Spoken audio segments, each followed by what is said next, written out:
They noticed her shoes first.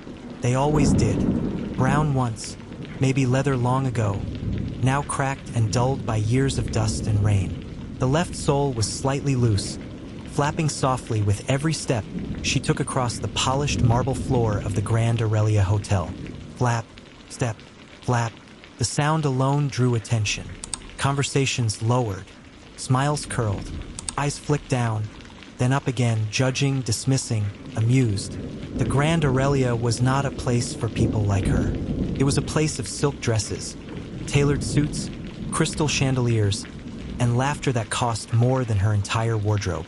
A charity gala was underway, the future leaders of tomorrow, sponsored by the city's most powerful families, politicians, CEOs, media moguls. And there she was, a young woman in a faded gray coat, hair neatly tied back but unmistakably plain, standing awkwardly near the entrance as if unsure whether she was allowed to breathe the same air as everyone else. Someone laughed, not loudly, just enough. "Is she lost?"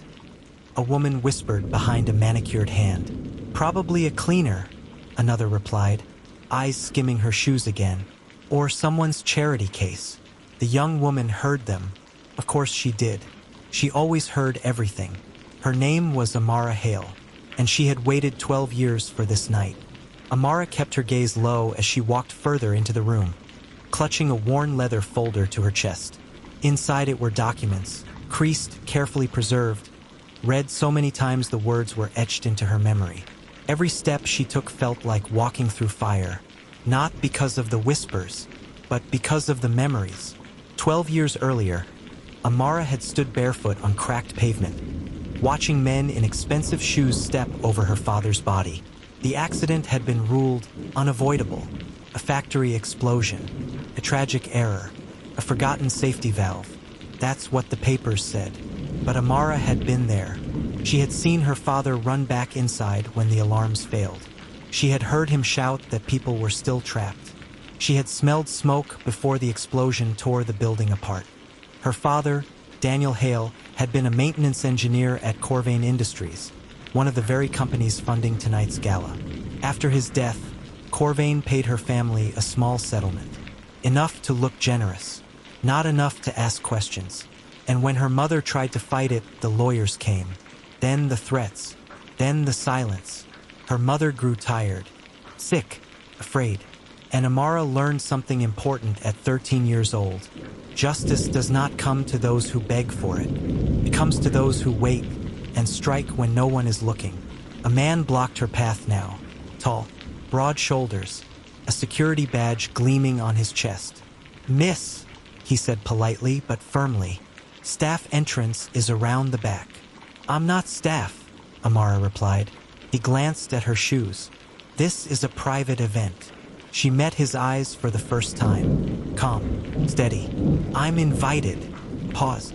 He almost laughed until she handed him the invitation, printed on heavy ivory card, embossed gold lettering. The guard blinked. He checked the name, then checked it again. His posture changed instantly. "My apologies, Miss Hale," he said, stepping aside. "Please, enjoy the evening." The irony tasted bitter in her mouth. "If only you knew." Across the room, Victor Corvain raised his glass in mid-laughter. Silver hair, immaculate suit, the smile of a man who had never truly lost anything. He was telling a story, something charming, something false, and everyone around him leaned in. People always did.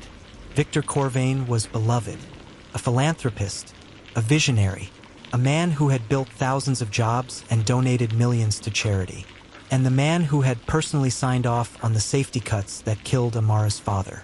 Amara watched him from a distance, heart steady, pulse controlled. She had imagined this moment so many times she felt almost calm now that it had arrived. The gala progressed. Speeches were made. Applause followed on cue. A violinist played something elegant and forgettable. And still, the whispers followed Amara wherever she stood. Who invited her? She doesn't even look like she belongs. Those shoes, honestly, she didn't correct them. She let them laugh, because every laugh was another step closer. When Victor Corvain finally took the stage, The room fell silent. "Ladies and gentlemen," he began, voice warm and practiced. "Tonight we celebrate the future. Young leaders, innovation, integrity, integrity." The word echoed painfully in Amara's chest. Victor continued, "Corvain Industries has always believed in responsibility to our workers, our communities, and our city." Amara's fingers tightened around her folder. "Liar. And it is my great honor," Victor said, smiling broadly, "to announce a new scholarship fund for underprivileged youth. That's interesting." A voice cut through the room. Amara's voice, clear, calm, unshaking. Every head turned. Victor froze just for a fraction of a second. "Because," Amara continued, stepping forward, "you seem very selective about which underprivileged lives matter."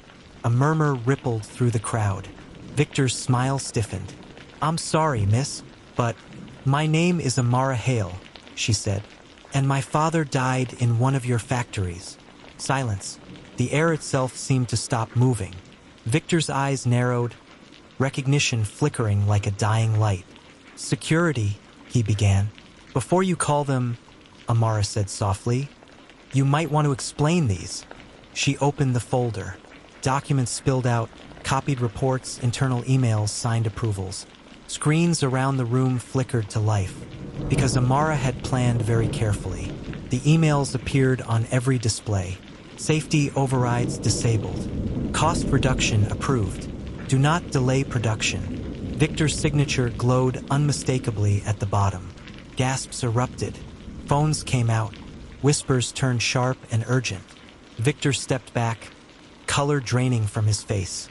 "These are fabricated," he tried. "They're not," Amara said.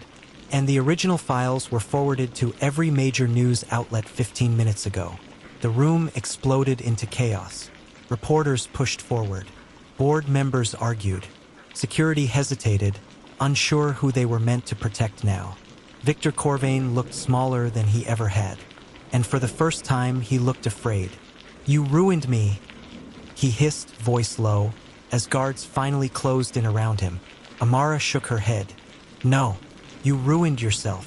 She leaned closer so only he could hear. "You just forgot that some people remember." Outside, the night air was cool. Rain had begun to fall softly, washing the city clean. Amara stepped onto the curb, heart finally pounding now that it was over. Behind her, sirens wailed. Cameras flashed. The Grand Aurelia burned with scandal and truth. She looked down at her shoes.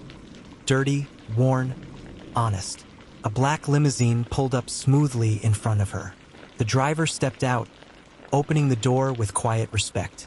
"Ms. Hale," he said, "your ride." Across the street, people stared.